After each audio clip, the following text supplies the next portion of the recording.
বন্ধুরা, তোমরা সবাই কেমন আছো? আমি হচ্ছে তোমাদের প্রিন্সেস মেলি। দেখো আজকে মাম্মা আমার খাবার কিভাবে রান্না করছে।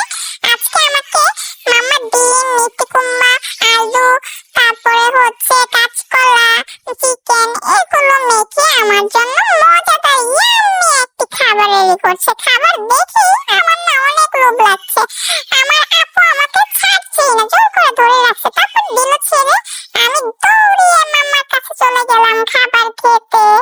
মামা, তুমি আমার জন্য এত মজার খাবার রান্না করেছো, আমি তো খেয়ে অনেক পাগল হয়ে গিয়েছি। আমার তো খুবই মজা লেগেছে মাম্মা, আমি ভালো করে এটা খেয়ে নিই। এত মজার খাবার, নাম নাম নাম নাম নাম, খুব মজা মাম্মা, খুব মজা। এত মজা করে তুমি আমার জন্য কিভাবে রান্না করলে মাম্মা? রেসিপিটা সব আপুদেরকে দিয়ে দিও, ঠিক আছে মাম্মা? খাবারটা খুবই মজা, নাম নাম নাম নাম নাম নাম, ইয়াম্মি।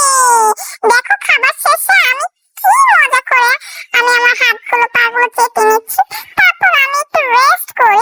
উফ, আমার তো এখন হাগু পেয়ে গেল। আমি একটু টয়লেট শেষ করি, তারপর আমি একটু বাহিরে বারান্দায় যাই, দেখি বারান্দায় কি আছে। বারান্দাটা তো দেখে আমার খুব ভালোই লাগছে। এত সুন্দর বাহিরের প্রকৃতি, তারপর গাছ। একটু বসে এখানে, আমার হাঁটতে ভালো লাগছে না। উফ, কি সুন্দর বাহিরটা। আমি যদি একটু বাহিরে যেতে পারতাম খুবই ভালো হতো।